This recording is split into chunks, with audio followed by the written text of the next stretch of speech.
Hello बच्चों, welcome back to class 11th accounts. हम लोग लास्ट क्लास में बैंक रिकंसिलिएशन स्टेटमेंट चैप्टर शुरू किए थे। हमने देखा था कि एक बिजनेसमैन बैंक से रिलेटेड ट्रांजैक्शन को कैश बुक के बैंक कॉलम में रिकॉर्ड करता है। ठीक उसी तरह से बैंक भी बैंक से संबंधित ट्रांजैक्शन को पासबुक यानी कि बैंक स्टेटमेंट में रिकॉर्ड करता है। बट बिजनेसमैन के लिए बैंक बैलेंस तो एसेट होता है क्योंकि वो उसका पैसा होता है जिसने बैंक में पैसा रखे। बट बैंक के लिए वही पैसा उसके लिए लाइबिलिटीज होता है। तो कैश बुक में जो रिकॉर्ड करने का जो सिस्टम है ठीक उसका उल्टा पासबुक में होता है। यानी कैश बुक में जो बैंक कॉलम में जो ट्रांजैक्शन रिकॉर्ड होते हैं वो एसेट के रूल को फॉलो करते हैं। और एसेट का रूल क्या बोलता है कि अगर बैंक का बैलेंस बढ़ रहा है तो उसको डेबिट साइड में रिकॉर्ड करो और बैंक का बैलेंस घट रहा है तो उसको क्रेडिट साइड में रिकॉर्ड करो। बट पासबुक में ऐसा नहीं होता, उसका उल्टा होता है क्योंकि बैंक के लिए वही बैंक बैलेंस उसके लिए क्या है, लाइबिलिटीज है। तो पासबुक में लाइबिलिटीज का रूल फॉलो होता है। लाइबिलिटीज क्या बोलता है कि लाइबिलिटी जब बढ़ता है यानी कि जब कस्टमर अपना पैसा बैंक में रखेगा, यानी कहीं से भी बैंक में रिसिप्ट हो रहा है, बैंक में पैसा आ रहा है तो पासबुक उसको क्रेडिट करेगा। क्यों? क्योंकि वो पैसा बैंक के लिए लाइबिलिटीज है। और जब जब भी बैंक का बैलेंस कम होता है यानी कोई भी बैंक पेमेंट होता है तो क्या होता है, पासबुक में डेबिट किया जाता है क्योंकि बैंक क्या करता है, अपने लाइबिलिटीज को उतना से कम करता है। ठीक है, तो ये बात हमने लास्ट क्लास में करी थी। आज की क्लास में हम लोग आगे कंटिन्यू चर्चा करने वाले हैं। तो let's begin the today's class. चलो, तो अब हम लोग बात करते हैं बैंक रिकंसिलिएशन स्टेटमेंट बनाते समय कुछ इंपॉर्टेंट एस्पेक्ट की जो हमें काम आने वाला है। ठीक है, तो सबसे पहला point, debit balance in cash book. इसका मतलब होता है क्रेडिट बैलेंस इन पासबुक। वैसे तो मैंने इसे कल ही समझा दिया था, फिर भी हम लोग इसको थोड़ा सा और डिटेल में समझते हैं। अब देखो, कैश बुक कौन बनाता है? सर कैश बुक तो कोई सा भी बिजनेसमैन यानी कस्टमर बनाता हो। ठीक है, जो बिजनेस करता है वो बनाता है। अब कैश बुक में हम बात करने वाले केवल बैंक कॉलम की। तो क्या होता है कि बैंक हमारे लिए एसेट होता है। ऑल बैंक रिसिप्ट को हम क्या करेंगे, डेबिट करेंगे। सर ऑल बैंक रिसिप्ट को हम क्या करेंगे, डेबिट करेंगे। यानी जिससे हमारा बैंक बैलेंस बढ़ता है उसको हम डेबिट करेंगे। क्यों? क्योंकि ये हमारे लिए एसेट है। ठीक है, तो हमने सारे बैंक रिसिप्ट को डेबिट किया। बट सर पासबुक जो कि बैंक मेंटेन करती है, पासबुक कौन मेंटेन करती है, यानी ये किसके बुक का, ये जो पासबुक है किसके बुक में बनाया जाता है? सर बैंक के अंडर बनाया जाता है।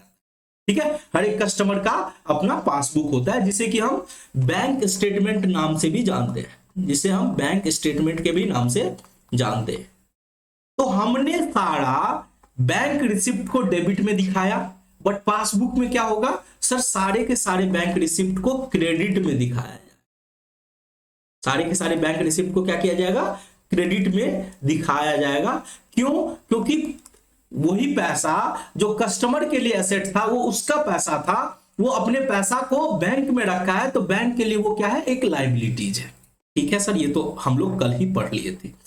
अब क्या होगा, क्रेडिट साइड में सारे के सारे बैंक पेमेंट यानी जिससे कि बैंक का पैसा कम हो रहा है वो सारे के सारे क्रेडिट साइड में कस्टमर अपने बुक में दिखाएगा। ऑल बैंक पेमेंट्स को कस्टमर अपने सीआर साइड में दिखाएगा।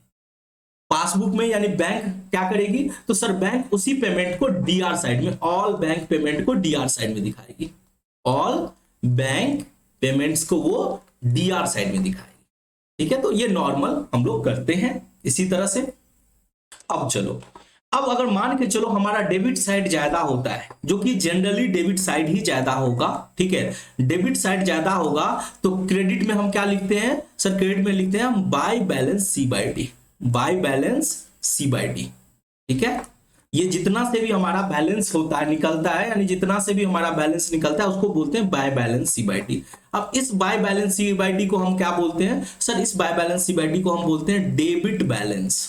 क्या बोलते हैं, debit balance in cash book. इसे हम क्या बोलेंगे सर, इसे हम बोलेंगे debit balance in cash book. ठीक है, debit balance in cash book. अब वही पासबुक में अगर हमारे कैशबुक के अंदर डेबिट बैलेंस आया हुआ है यानी क्रेडिट साइड कम है, तो पासबुक में क्या होगा सर, पासबुक में तो उल्टा हो जाएगा, पासबुक में हमारा डेबिट साइड में कम होगा। इसका मतलब इसको बोलेंगे to balance C by D, इसको क्या बोलेंगे to balance C by D. और ये जो रहेगा, ये जो होगा इसको क्या कहलाएगा, क्रेडिट बैलेंस इन पासबुक। इसको क्या बोलेंगे हम, इसको बोलेंगे sir credit balance in passbook, credit balance in passbook. ठीक है, चलो अब इन दोनों को, अब देखो ये जनरल है कि हमारे लिए बैंक एसेट है तो एसेट का हमेशा डेबिट बैलेंस ही रहेगा। ठीक है, और पासबुक में बैंक के लिए वो लायबिलिटीज है तो बैंक का हमेशा क्रेडिट बैलेंस ही रहेगा। तो इन बैलेंस को क्या बोला जाता है सर, इन बैलेंस को बोला जाता है फेवरेबल बैलेंस। इसको क्या बोलते हैं, फेवरेबल बैलेंस। आप जब प्रैक्टिकल क्वेश्चन करेंगे तो आप देखेंगे कि कहीं कहीं आपको मिलेगा फेवरेबल बैलेंस। फेवरेबल बैलेंस का मतलब क्या हुआ कि ये कस्टमर के फेवर में है, यानी कस्टमर के लिए एसेट है और बैंक के लिए क्या है, लायबिलिटीज है। और ये जनरली ऐसे ही रहना भी चाहिए, क्योंकि कस्टमर जो है बैंक में पैसा रखा हुआ है तो उसके लिए वो एसेट होता है, बैंक के लिए लायबिलिटीज होता है। तो हमेशा कस्टमर का बैंक बैलेंस डेबिट बैलेंस रहना चाहिए और बैंक के लिए वो बैलेंस क्या होना चाहिए, क्रेडिट बैलेंस रहना चाहिए। तो उसे हम फेवरेबल बैलेंस बोलते हैं। ठीक है, यहां तक क्लियर हो गया कि कस्टमर के लिए यानी हमारे लिए, बिजनेसमैन के लिए जो डेबिट बैलेंस होता है वो बैंक के लिए उसके पासबुक में क्या होता है, क्रेडिट बैलेंस होता है। ठीक है, उसी को फेवरेबल बैलेंस बोला जाता है। ठीक है, अब बात करते हैं दूसरा पॉइंट, दूसरे एस्पेक्ट को। ठीक है, अब क्रेडिट बैलेंस होता है कैश बुक में। ठीक है, क्रेडिट बैलेंस होता है कैश बुक में, इसका मतलब है पासबुक में क्या हुआ, डेबिट बैलेंस हुआ। ठीक है, अब ये क्यों हो सकता है, जनरली आपने बताया कि सर बैंक में पैसा जमा करते तो हमारे लिए एसेट होता है, बट कभी कभी क्या होता है, कभी कभी क्या हर एक बिजनेसमैन को बैंक ओवरड्राफ्ट की फैसिलिटी देती है। क्या देती है सर, ओवरड्राफ्ट फैसिलिटी देती है। ओवरड्राफ्ट फैसिलिटी में क्या रहता है कि आपके अकाउंट में पैसा नहीं रहने पर भी बैंक आपको एक्सेस विड्रॉल का ऑप्शन देती है। यानी कि क्या हुआ कि आपके बैंक रिसिप्ट मान के चलो 60,000 हुए, आपके डेबिट साइड में 60,000 हुए। ठीक है, बट आपने पेमेंट यानी आपने पेमेंट कर दिया अपने वेंडर को, यानी पैसा बैंक से निकाल लिया मान के चलो 1 लाख रुपीज। तो इस केस में क्या हो रहा है कि आपका पेमेंट साइड ज्यादा हो रहा है, तो आपका जो बैलेंस निकलेगा वो किस साइड निकलेगा सर, डेबिट साइड में निकलेगा, to balance C by D. क्या निकलेगा, to balance C by D, मान के चलो 40,000 का निकला, यानी टोटल हमारा हुआ 1 लाख, डेबिट साइड में भी और क्रेडिट साइड में भी 1 लाख, बट हमने पेमेंट ज्यादा किया।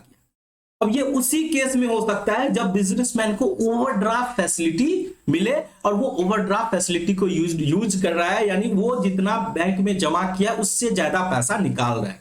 उस केस में क्या होता है, अब यहां पे क्या हो रहा है कि हमारा डेबिट साइड कम हो रहा है, तो इस बैलेंस को बोलते हैं credit balance in cash book. इस बैलेंस को क्या बोलते हैं, credit balance in cash book. ठीक है, अब जरा सोचो कि हमारे कैश बुक में अगर क्रेडिट बैलेंस आया है, इसका मतलब है कि बैंक के पासबुक में भी हमने पेमेंट ज्यादा कर रखे होंगे। ठीक है, और क्रेडिट यानी रिसिप्ट कम हुआ होगा, तो यहां जो बैलेंस आएगा वो किस साइड आएगा, क्रेडिट साइड आएगा sir, by balance C by D. ठीक है, वो किस साइड आएगा, क्रेडिट साइड आएगा।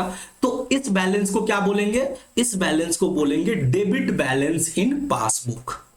इसको क्या बोलेंगे, इसको बोलेंगे sir debit balance in passbook, debit balance in passbook.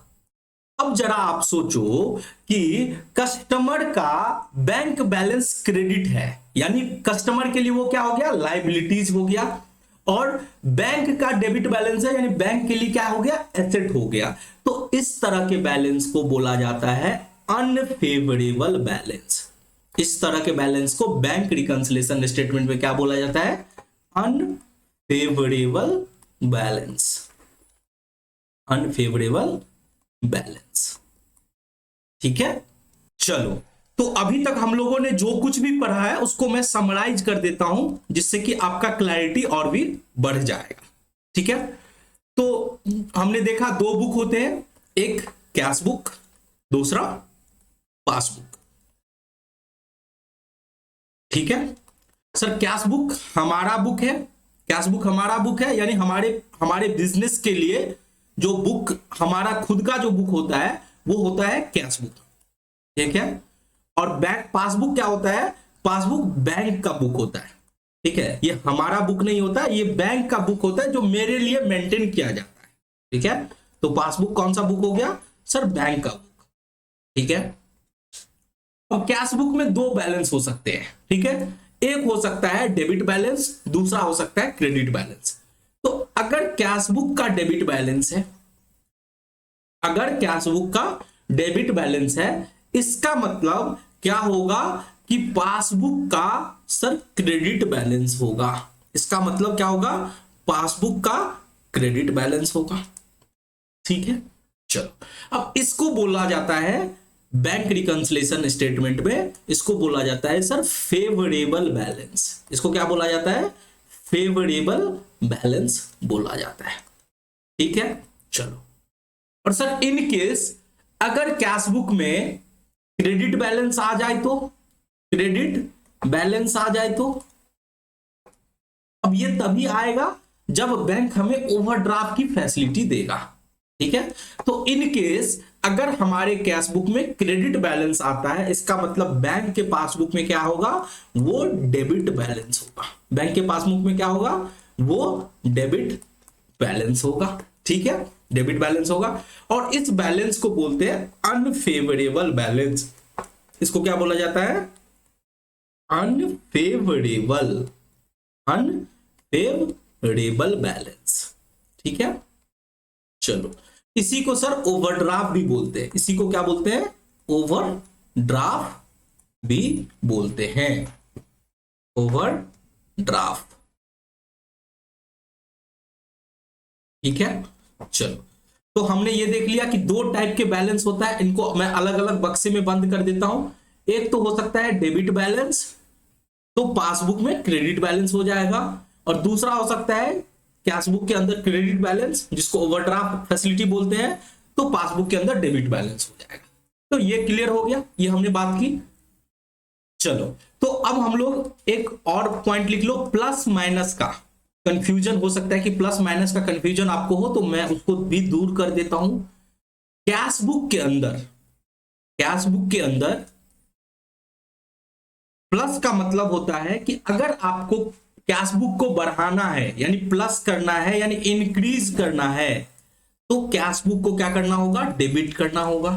ठीक है, और कैश बुक को अगर कम करना है, माइनस करना है, यानी डिक्रीज करना है, तो कैश बुक को क्या करना होता है, क्रेडिट करना होता है। ठीक है, अब बात कर लेते हैं पासबुक का। तो सर पासबुक तो उल्टा होगा, बिल्कुल उल्टा होगा, कि पासबुक के अंदर अगर बढ़ाना है, इंक्रीज करना है, तो इसका मतलब क्या करना पड़ेगा सर, क्रेडिट करना होगा। ठीक है, और पासबुक को अगर कम करना है, यानी डिक्रीज करना है, तो उसे क्या करना पड़ेगा, डेबिट करना होगा।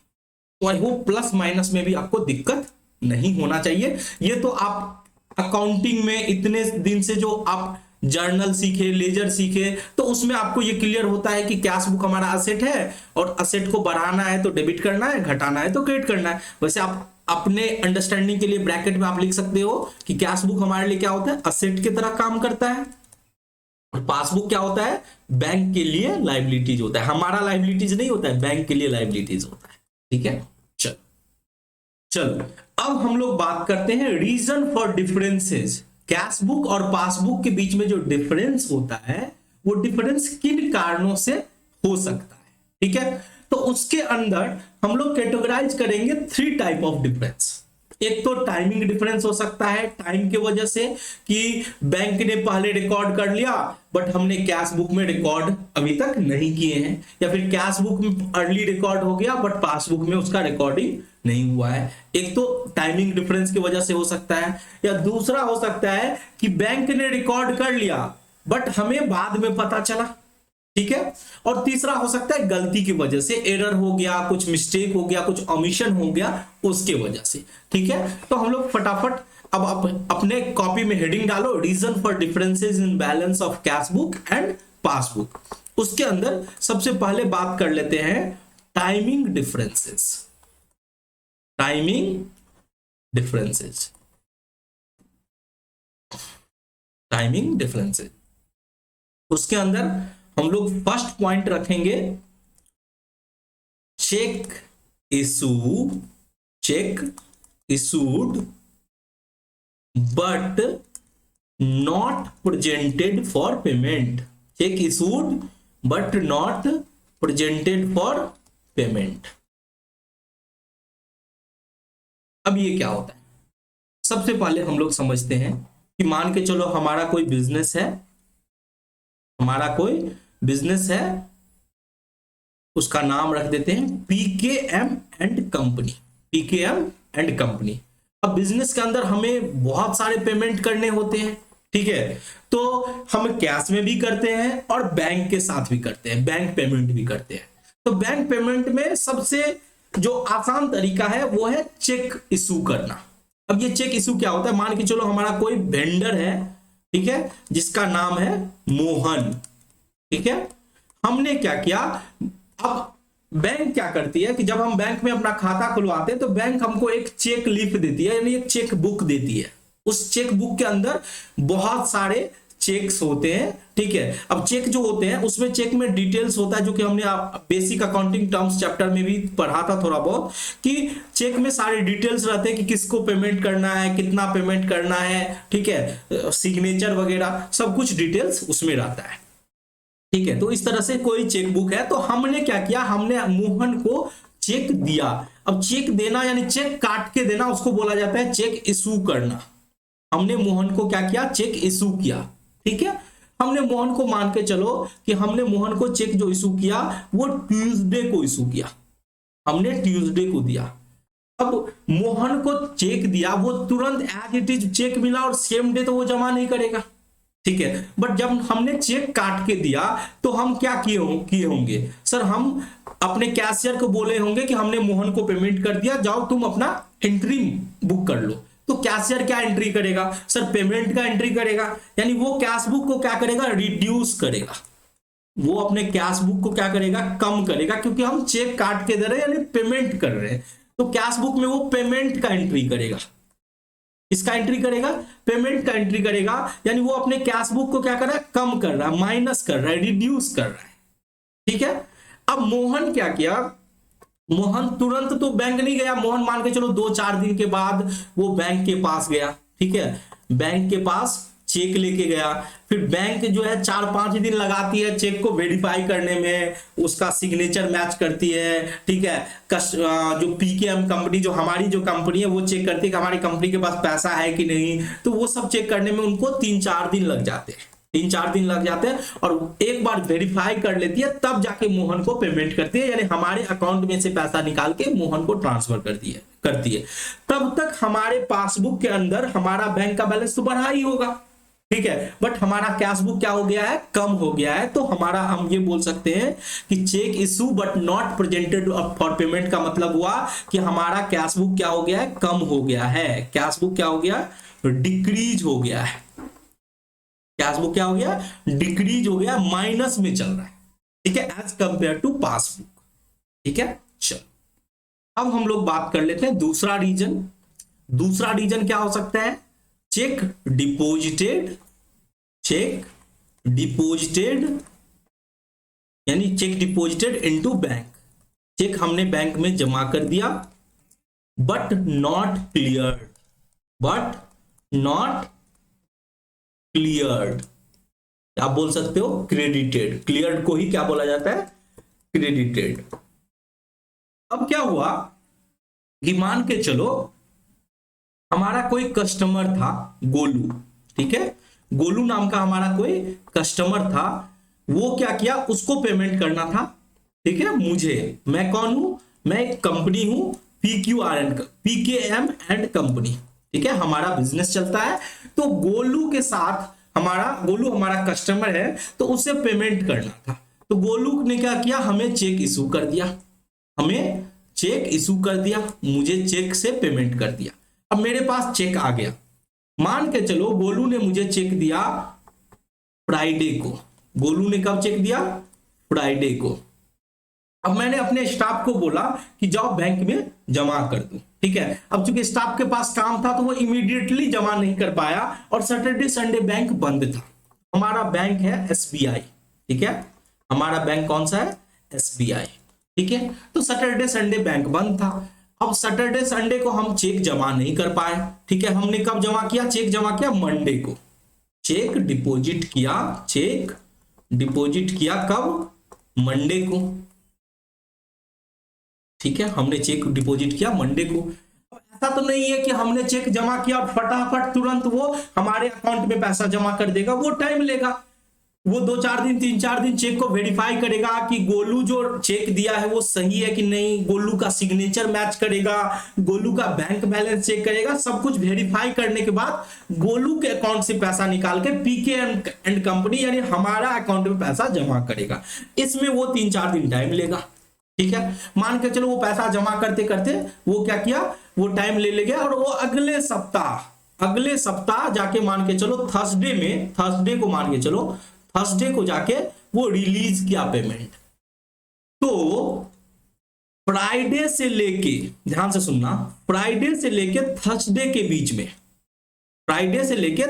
बीच में यानी अगले सप्ताह के थर्सडे तक, अब जब चेक मिला होगा मुझे गोलू से, तो तुरंत का तुरंत हमारा कैशियर क्या किया होगा, ध्यान से सुनना मेरी बात, जब चेक मिला होगा तो तुरंत का तुरंत हमारा कैशियर क्या किया होगा,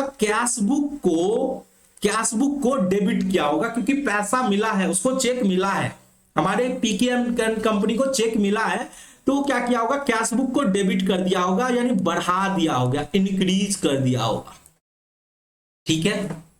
तो फ्राइडे से लेकर थर्सडे के बीच में हमारा कैशबुक तो बढ़ा हुआ है, इंक्रीज है, लेकिन हमारा पासबुक में तो एंट्री हुआ ही नहीं है, क्योंकि पासबुक में अभी तक क्रेडिट किया ही नहीं गया है, तो पासबुक कम है, ठीक है। तो इस ट्रांजैक्शन की वजह से हम क्या बोलेंगे, हमारा कैशबुक बढ़ा हुआ है, हमारा कैशबुक क्या है, बढ़ा हुआ है। तो इसी तरह से लिख लो, हमारा कैशबुक बढ़ा हुआ है, ठीक है, यानी एक्स्ट्रा प्लस में है, यानी एक्स्ट्रा डेबिट में है, अगर अकाउंटिंग के टर्म में बोला जाए, ठीक है। चलो, तो ये दो ट्रांजैक्शन, एक तो check issued but not cleared for payment, cheque issued but not presented for payment, और दूसरा check deposited into bank but not bank cleared, हमने चेक जमा कर दिया, क्लियर नहीं हुआ, या दूसरा चेक हमने अपने वेंडर को इशू किया बट उसका पेमेंट अभी तक नहीं हुआ। तो ये दो जो ट्रांजैक्शन होते हैं टाइमिंग डिफरेंस की वजह से होते हैं, ठीक है। चलो, तो अब हम लोग बात करने वाले हैं दूसरे तरह के ट्रांजैक्शन, जो कि ट्रांजैक्शन रिकॉर्ड कर लिया बैंक ने। मैंने क्या बोला कि transaction recorded by bank, transaction recorded by bank but not recorded in cash book, bank ने तो ट्रांजैक्शन को रिकॉर्ड कर लिया है, बट कैश बुक में अभी तक रिकॉर्ड नहीं हुआ, but not recorded in cash book, तो कैश बुक के अंदर अभी तक वो ट्रांजैक्शन रिकॉर्ड नहीं हुआ है, ठीक है। जैसे उसके अंदर ले लेते हैं सबसे पहला ट्रांजैक्शन बैंक इंटरेस्ट। अब आप बैंक में पैसा रखते हो, ठीक है, आप बैंक में पैसा रखते हो, मान के चलो कि एग्जांपल के थ्रू समझते हैं। हमारी कंपनी का नाम क्या है, PKM एंड कंपनी, जो बिजनेस करती है SBI के साथ, ठीक है। हमारा एक बैंक है SBI, state bank of India. अब इनके साथ हमारा बैंक में हिसाब किताब चलता है, हम पैसा बैंक में रखते हैं। PKM एंड कंपनी अपना पैसा किस में रखती है, SBI में रखती है, ठीक है। तो यहाँ पे पीकेएम कंपनी कुछ पैसा अमाउंट डिपॉजिट करके रखती है, फिर उसको खर्च करती है, तो जो बैलेंस बचता है बैंक उस पर टाइम टू टाइम इंटरेस्ट देता है। बैंक क्या करता है, इंटरेस्ट देता है। ये एसबीआई एंड कंपनी क्या कर रहा है, इंटरेस्ट दे रहा है, इंटरेस्ट क्रेडिट कर रहा है। इंटरेस्ट क्या करता है, क्रेडिट करता है। क्रेडिट किस में करता है, बैंक में करता है, तो क्रेडिटेड इन पासबुक। इंटरेस्ट क्या करता है, पासबुक में जमा कर देता है। अब जरा सोचो कि बैंक का अपना टाइम होता है, हर क्वार्टरली वो या मंथली वो क्या करता है, इंटरेस्ट का पैसा आपके अकाउंट में जमा कर देता है। अब ऐसा है कि वो कभी मान के चलो 12 बजे रात में बैंक ने पैसा, इंटरेस्ट का पैसा आपके अकाउंट में जमा कर दिया, तो सेम डे आपके कैशियर को कैसे पता चलेगा कि आपका पैसा जो है, इंटरेस्ट का पैसा जमा हुआ है। ठीक है, तुरंत तो नहीं पता चलाएगा। जब वो क्या बोलते हैं, बैंक स्टेटमेंट मंगाएगा, पासबुक को अपडेट कराएगा, तब जाके आपके कैशियर को पता चलेगा कि हाँ इंटरेस्ट का पैसा आया है, तब जाके वो अपने कैश बुक में रिकॉर्ड करेगा। तब तक के लिए क्या होगा कि आपका पासबुक क्या होगा, बढ़ा हुआ होगा, क्योंकि उसमें बैंक का पैसा क्या हो गया, क्रेडिट हो गया, जमा हो गया है। ठीक है, तो बैंक इंटरेस्ट की वजह से क्या हो रहा है, बैंक इंटरेस्ट की वजह से बैंक इंटरेस्ट क्या कर रहा है, इंक्रीज कर रहा है। बैंक इंटरेस्ट इंक्रीज कर रहा है। इंक्रीज का मतलब प्लस कर रहा है आपके पासबुक को, इंक्रीज कर रहा है पासबुक को। और इंक्रीज का मतलब पासबुक के अंदर इंक्रीज का मतलब क्या होता है सर, इंक्रीज का मतलब होता है क्रेडिट करना। पासबुक को बढ़ा के दिखा रहा है, यानी क्रेडिट करके दिखा रहा है। ठीक है, तो सर अगर हम अपने कैशबुक को ठीक करना चाहे तो क्या करेंगे, तो हमें कैशबुक को भी बढ़ाना पड़ेगा, और कैशबुक को बढ़ाना पड़ेगा यानी कैशबुक में अगर हम प्लस करना चाहते हैं, यानी हम क्या करेंगे, डेबिट करेंगे। कैशबुक में क्या करेंगे, डेबिट करेंगे। ठीक है, चलो चलो अब बात करते हैं सेकेंड पॉइंट। सेकेंड पॉइंट क्या, बैंक चार्जेस। बैंक चार्जेस और कोई इंटरेस्ट है जो बैंक चार्ज कर रही है, और इंटरेस्ट चार्ज्ड बाय बैंक। ठीक है, कभी बैंक चार्ज काट ली या कोई इंटरेस्ट चार्ज कर दी बैंक के द्वारा। अब क्या होता है इसको समझो। ठीक है, जैसे हमारी बिजनेस है, नाम क्या है बिजनेस का, सर पीकेएम एंड कंपनी। हमारे बिजनेस का नाम है पीकेएम एंड कंपनी। हमारा जो बैंक है वो है एसबीआई। हमारा जो लेन देन होता है वो एसबीआई के साथ होता है। देखो एसबीआई हमें बहुत सारी फैसिलिटी देती है, बहुत सारी सर्विसेज देती है, बहुत सारी सर्विसेज देती है। जैसे कि सर एटीएम की सर्विस देती है, जब चाहो अकाउंट से पैसा एटीएम के थ्रू पैसा निकाल सकते हैं। क्रेडिट कार्ड की सर्विस देती है, क्रेडिट कार्ड का फैसिलिटी देती है। ठीक है, हम कभी डिमांड ड्राफ्ट बनाना होता है तो डिमांड ड्राफ्ट की फैसिलिटी देती है। ठीक है, ओवरड्राफ्ट की फैसिलिटी देती है, ओवरड्राफ्ट की फैसिलिटी देती है। अब ये सब फ्री में तो नहीं दिया जा सकता है, सब कुछ अगर फ्री में देगी बैंक, तो फिर अपने बैंक अपने एम्प्लॉय को क्या पैसा देगी, सैलरी कैसे देगी, तो बैंक बदले में चार्ज करती है। बैंक बदले में क्या करती है, चार्ज करती है। क्या चार्ज करती है, टाइम टू टाइम बैंक कभी कभी कुछ चार्जेस के नाम पे प्रोसेसिंग फी काट लेती है, प्रोसेसिंग फी हो गया। ठीक है, कभी अदर कोई चार्जेस होता है वो काट लेती है, जैसे एटीएम चार्जेस, डिमांड ड्राफ्ट का चार्जेस, ओवरड्राफ्ट। अगर आप अकाउंट में जितना पैसा है उससे ज्यादा निकाल लेते हैं तो बैंक इंटरेस्ट भी चार्ज करती है, बैंक इंटरेस्ट भी चार्ज करती है। तो ये सब जो चार्ज करती है बैंक क्या करती है, आपके पासबुक में डायरेक्ट वो एडजस्ट कर लेती है, यानी कि पासबुक को क्या कर देती है, डेबिट कर देती है। पासबुक को क्या कर देती है, डेबिट कर देती है। डेबिट करने का मतलब क्या हुआ कि पासबुक को कम कर देती है, माइनस कर देती है, यानी आपका पासबुक को कम कर देती है। इसको लिख लो, ये क्या करती है, डिक्रीज करती है पासबुक को। It decrease the passbook, decrease the passbook. आपके पासबुक को क्या करती है, माइनस कर देती है, माइनस कर देती है। इसका मतलब क्या हुआ, डेबिट कर देती है। ठीक है, अब अगर हमको कैशबुक को ठीक करना होगा तो हम क्या करेंगे, अब पासबुक के जैसा बैलेंस अगर हमको कैशबुक में भी मैनेज करना है, क्योंकि बैंक ने चार्ज काट ली है, तो वो चार्ज को तो हमें कैशबुक के अंदर भी दिखाना है। तो हमें क्या करना होगा, कैशबुक को के पेमेंट साइड में यानी क्रेडिट साइड में हमें दिखाना पड़ेगा। कैश बुक को भी हमें क्या करना पड़ेगा, कम करना पड़ेगा। जिस तरह से बैंक ने पासबुक को कम किया है उसी तरह से कैश बुक को भी कम करना पड़ेगा बैंक रिकंसिलिएशन स्टेटमेंट बनाते टाइम। ठीक है, चलो नेक्स्ट पॉइंट अब आप लोग लिखो, पॉइंट नंबर 3, इंटरेस्ट कलेक्टेड और dividend collected by bank. Dividend collected by bank. अब यहां पे क्या होता है, मान के चलो हमारी कंपनी का नाम क्या है, PKM and company. PKM and company, ठीक है। अब पीकेएम एंड कंपनी ने क्या किया है कि पीकेएम एंड कंपनी ने इन्वेस्टमेंट किया है। क्या किया है, इन्वेस्टमेंट किया है। ठीक है, मान के चलो टाटा के शेयर में किया है, टाटा के शेयर में किया है, टाटा के शेयर में किया है। ठीक है, मान के चलो कोई गवर्नमेंट बॉन्ड है उसमें इन्वेस्टमेंट किया है, गवर्नमेंट बॉन्ड है उसमें इन्वेस्टमेंट किया है। अब क्या होता है कि टाटा के शेयर में अगर इन्वेस्टमेंट किया है तो कंपनी टाइम टू टाइम क्या करती है, डिविडेंड देती है। शेयर के ऊपर क्या करती है, डिविडेंड दे देती है, डिविडेंड दे देती है। उसी तरह से गवर्नमेंट बॉन्ड के ऊपर क्या होता है, इंटरेस्ट मिल जाता है।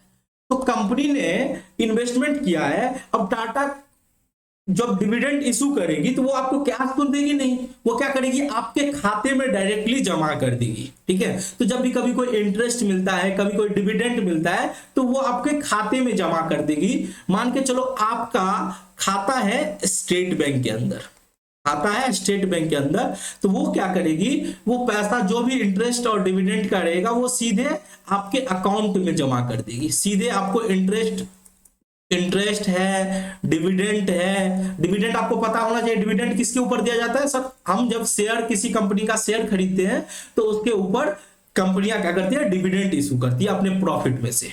तो इंटरेस्ट डिविडेंड क्या हो रहा है, डायरेक्टली डिपॉजिट हो रहा है, डायरेक्टली डिपॉजिट हो रहा है मेरे खाते में। ठीक है, तो जब अब देखो बैंक का क्या होता है, बैंक का ट्रांजैक्शन ऑटोमेटिक होता है कि जैसे ही पैसा आएगा तुरंत एंट्री बैंक कर देती है। यानी बैंक का जो कैशियर है, जो ट्रांजैक्शन, जो अकाउंटेंट है, वो सब कुछ ऑटोमेटेड है। तो जैसे ही पैसा आता है तुरंत उसकी एंट्री हो जाती है। यानी क्या हो जाता है, पासबुक क्रेडिट हो जाता है। पासबुक क्या हो जाता है, क्रेडिट हो जाता है। क्रेडिट का मतलब क्या होता है, बढ़ जाता है। पासबुक क्या हो जाता है, बढ़ जाता है। ठीक है, ये ठीक कर लो, तो पासबुक क्या हो जाता है, इंक्रीज हो जाता है, इंक्रीज हो जाता है। ठीक है, अब बताओ, अब जी तुरंत मान के चलो टाटा ने 9 बजे रात में डिविडेंड का पैसा जमा किया अकाउंट में। अब कैशियर को कोई ऐसा तो सपना तो नहीं आएगा कि डिविडेंड का पैसा आ गया है अकाउंट में। अब वो जब जाएगा, बैंक स्टेटमेंट निकालेगा, पासबुक को एंट्री कराएगा, तब जाके उसको पता चलेगा और फिर तब जाके अगले दिन वो एंट्री पास करेगा कैश बुक के अंदर। यानी अभी कैश बुक जो है कम है और हमारा पासबुक क्या है, बढ़ा हुआ है। तो अगर हमें कैश बुक को ठीक करना है तो क्या करना पड़ेगा सर, कैश बुक को ठीक करना होगा तो कैश बुक को भी बढ़ाना पड़ेगा। सिंपल सी बात है कि अगर पासबुक बढ़ा हुआ है तो कैश बुक को ठीक करना है तो कैश बुक को बढ़ा दो, नहीं सर पासबुक को ही ठीक करना है तो पासबुक को क्या करो, कम कर दो। तो बहुत सिंपल सी बात है। चलो अब नेक्स्ट डिफरेंस क्या हो सकता है, direct payment, direct payment by the bank, direct payment by the bank. ठीक है, ये क्या होता है, अब देखो हमारी कंपनी का नाम क्या है सर, हमारी कंपनी का नाम है PKM and company, Pushpak Kumar Mishra and company. ठीक है, चलो अब हमारी कंपनी में बहुत सारे बिल्स की पेमेंट करने की जरूरत पड़ती होगी, बहुत सारे बिल्स आते होंगे, जैसे कि सर, जैसे कि इलेक्ट्रिसिटी बिल आता होगा, इलेक्ट्रिसिटी बिल आता होगा, वाटर बिल आता होगा, ठीक है, फिर टेलीफोन बिल आता होगा, टेलीफोन बिल आता होगा, उसी तरह से कोई क्रेडिट कार्ड का बिल आता होगा, क्रेडिट कार्ड का बिल आता होगा, फिर वेंडर, कोई वेंडर है जिसको हर मंथ पेमेंट करने की जरूरत होती होगी, तो बहुत सारे बिल्स होते हैं।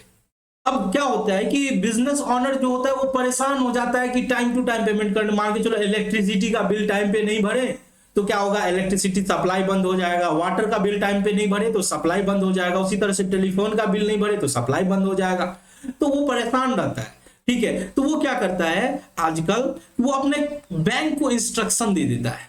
जैसे मान के चलो हमारी बैंक है स्टेट बैंक ऑफ इंडिया, तो हमने स्टेट बैंक ऑफ इंडिया को क्या किया, इंस्ट्रक्शन दिया। क्या दिया, इंस्ट्रक्शन। इंस्ट्रक्शन इसको बोलते हैं स्टैंडिंग इंस्ट्रक्शन, इसको क्या बोला जाता है, स्टैंडिंग इंस्ट्रक्शन। ठीक है, मैंने क्या बोला एसबीआई को कि तुम क्या करो, इन सारे बिल्स को तुम टाइम पे, जब उसका ड्यू डेट है मैंने सेट कर दिया, और ड्यू डेट पे मैंने बोला डायरेक्टली पेमेंट तुम कर दो। तुम क्या करो, मुझसे पूछो मत, डायरेक्टली पेमेंट कर दो ऑन ड्यू डेट। तो देखते होंगे क्या होता है कि हम लोग के पास नेट बैंकिंग अगर रहता है तो हमारे पास ऑप्शन रहता है कि क्रेडिट कार्ड का बिल आपको कब पेमेंट करना है, तो हम डायरेक्ट इंस्ट्रक्शन देते हैं कि इस तारीख को क्रेडिट कार्ड का बिल पेमेंट करना, इस तारीख को बिजली बिल का पेमेंट कर देना, तो बैंक अपने आप पेमेंट कर देती है। ठीक है, इससे क्या होता है कि हम इस परेशानी से बच जाते हैं कि कोई ड्यू डेट हमसे मिस ना हो जाए। ठीक है, तो वो डायरेक्टली पेमेंट कर देती है। अब वो डायरेक्टली पेमेंट कर दी तो तुरंत तो हमारे कैशियर को पता नहीं चलेगा, उसको तो हो सकता है जब बैंक का स्टेटमेंट मंगाएगा तब जाके उसको पता चलेगा। तो तुरंत का तुरंत क्या हो जाता है कि जैसे ही पेमेंट किया तो क्या करता है, इसके वजह से पासबुक क्या हो जाता है, पासबुक का बैलेंस क्या हो जाता है, पेमेंट गया तो कम हो गया, यानी it decrease the balance of passbook, it decreases the passbook. ये क्या करता है, पासबुक को डिक्रीज कर देता है, यानी पासबुक को माइनस कर देता है। माइनस करने का मतलब क्या हुआ, पासबुक को डेबिट कर देता है। पासबुक को क्या कर देता है, डेबिट करता है। तो बताओ, अगर हमें पासबुक को ठीक करना हो तो क्या करेंगे, सर पासबुक को माइनस किया तो पासबुक को प्लस कर दो, और अगर कैशबुक को ठीक करना हो तो क्या करना है, सर पासबुक में माइनस किया है तो कैशबुक के अंदर भी माइनस करो। ठीक है, वो हम लोग क्वेश्चन जब करेंगे तो हम लोग समझेंगे। ठीक है, फिलहाल आप रीजन समझो और रीजन कैसे फ्लो होता है उसको समझो। ठीक है, अब नेक्स्ट की बात करते हैं, direct deposit by customer. Direct deposit by customer, यहां पे क्या हो रहा है, यहां पे कोई कस्टमर है, कोई कस्टमर है, वो क्या कर रहा है, हमारे बैंक के अंदर, मान के चलो ये हमारी कंपनी है पीकेएम एंड कंपनी, और ये हमारा बैंक है एसबीआई। ठीक है, तो क्या हो रहा है कि कोई कस्टमर क्या हो रहा है, डायरेक्टली हमारे बैंक के अंदर पैसा डिपॉजिट कर रहा है, डायरेक्टली डिपॉजिट कर रहा है, directly deposit in my account. ठीक है, वो उसने पैसा जमा किया, ठीक है, हमारे अकाउंट के अंदर पैसा जमा कर दिया। तो यहां पे भी क्या हो रहा है कि हमारा अकाउंट में पैसा तो जमा हो रहा है, ठीक है, बट तुरंत इमीडिएटली तो हमारा कैश बुक क्या होगा, हमारा कैशियर तो उसको एंट्री नहीं करेगा कैश बुक के अंदर। अभी हमारा क्या हो रहा है कि हमारा पासबुक बढ़ रहा है, हमारा पासबुक क्या हो रहा है, इंक्रीज हो रहा है। तो ये इंक्रीज कर रहा है पासबुक को, it increases the passbook, it increases the passbook. ये पासबुक को क्या कर रहा है, बढ़ा दे रहा है। तो पासबुक को अगर ठीक करना हो तो पासबुक को कम करना होगा, कैश बुक को ठीक करना हो तो कैश बुक में भी जोड़ना पड़ेगा। ठीक है, वो हम लोग देखेंगे आगे। अब हम लोग बात करते हैं नेक्स्ट पॉइंट की। तो नेक्स्ट में आता है dishonour of bills discounted, dishonour of bills discounted और cheque, dishonour of bill discounted और चेक जो डिपॉजिट हो रखा है, चेक डिपॉजिटेड। अब यहां पे क्या हो रहा है कि हमारा कोई कस्टमर, ठीक है, हमारा कोई कस्टमर क्या किया, वो चेक जमा किया हमारे बैंक के अंदर। मान के चलो ये हमारा बैंक है, ठीक है, और ये हमारी कंपनी है पीकेएम एंड कंपनी। तो कोई कस्टमर है, कोई कस्टमर है, कोई चेक या बिल, ठीक है, वो चेक क्या किया, डिपॉजिट किया। चेक या बिल क्या किया, चेक और बिल दोनों एक जैसा समझो, ठीक है। वैसे बिल ऑफ एक्सचेंज में इसको हम डिटेल में समझेंगे, बिल डिस्काउंटेड क्या होता है, बट अभी फिलहाल समझो कि कोई चेक जमा किया एसबीआई के अंदर, ठीक है, और वो चेक में कोई ना कोई कमी आ गया, वो चेक क्या हो गया, वो चेक डिफॉल्ट हो गया, उसकी कस्टमर के अकाउंट में पैसा नहीं था, या फिर उसका सिग्नेचर मैच नहीं हो रहा था, तो कुछ भी वजह से क्या हुआ, चेक बाउंस हो गया। चेक क्या हो गया, बाउंस हो गया। बाउंस को बोलते हैं डिजॉनर हो जाना। क्या हो गया, चेक डिजॉनर हो गया, चेक डिजॉनर हो गया। तो उस केस में क्या करेगी, अब चेक तुरंत का तुरंत चेक जमा हुआ, चेक डिजॉनर हो गया, अब पैसा तो हम हमारे कैश बुक में क्या हुआ होगा, पैसा आने का एंट्री हो गया होगा, बट इमीडिएटली बैंक क्या करेगी, बैंक क्या करेगी, आपके पासबुक को क्या करेगी, वो डेबिट कर देगी, पासबुक को डेबिट कर देगी, यानी पासबुक को क्या करेगी, कम कर देगी। तो इसके वजह से क्या होता है, it decrease the passbook, it decrease मतलब माइनस कर देना पासबुक, ये पासबुक को क्या करता है, डिक्रीज कर देता है। ठीक है, चलो, तो हमने बहुत सारे पॉइंट्स रीजन बताए, जैसे बिल डिजॉनर हो गया, या चेक डिपॉजिट किया हुआ चेक डिजॉनर हो गया, हमने डायरेक्ट डिपॉजिट, हमारा कस्टमर ने डायरेक्ट डिपॉजिट कर दिया, या डायरेक्ट पेमेंट किया गया डायरेक्ट बैंक के द्वारा। तो इन सब वजह से क्या होता है, ये सब क्या होता है कि बैंक तो अपने बुक में एंट्री कर लेती है, लेकिन हम अपने कैश बुक में एंट्री टाइम पे नहीं कर पाते, उसकी वजह से ये डिफरेंस होता है। तो ये सारे किसके अंदर कवर होते हैं, ये सारे कवर होते हैं transaction recorded by bank but not recorded in cash book. Bank में तो रिकॉर्ड हो गया, बट कैश बुक के अंदर रिकॉर्ड नहीं हुआ। ठीक है, अब हम लोग बात कर लेते हैं नेक्स्ट पॉइंट की। नेक्स्ट पॉइंट क्या था सर, नेक्स्ट पॉइंट था एरर, कुछ गलती हो जाना। ठीक है, गलती हो जाना। अब ये गलती 99% तो कैश बुक में गलती होगा, ठीक है, और 1% चांस है कि पासबुक में भी गलती हो सकता है, बट वेरी लेस चांस होता है, क्योंकि बैंक के जो एंट्री होते हैं वो ऑटोमेटिक होते हैं, तो बहुत कम चांस होता है, उसमें मैनुअल एरर होने का गलती बहुत कम रहता है, तो इसीलिए पासबुक में कम गलती होता है, बट कैश बुक में गलती हो सकता है। तो एरर इन कैश बुक और पासबुक में भी हो सकता है, ऐसा नहीं कि नहीं हो सकता है, मशीन में भी गलतियां हो सकती है, एरर इन कैश बुक और पासबुक। अब जैसे एरर क्या हो सकता है, अब जैसे कैश बुक के अंदर अगर हम बात करें तो एरर तो कुछ भी हो सकते हैं, एक दो एग्जांपल हम आपको दिखा सकते हैं। कैश बुक के अंदर अंडर कास्टिंग का एरर हो गया, कैश बुक के अंदर अंडर कास्टिंग का एरर हो गया, ओवर कास्टिंग का एरर, यानी टोटल में गलती कर दिए, बैलेंस निकालने में गलती कर दिए, ओवर कास्टिंग का गलती हो गया। ठीक है, अब जैसे एग्जांपल एक ले लेते हैं, एग्जांपल ले लेते हैं एक कैश बुक का, कैश बुक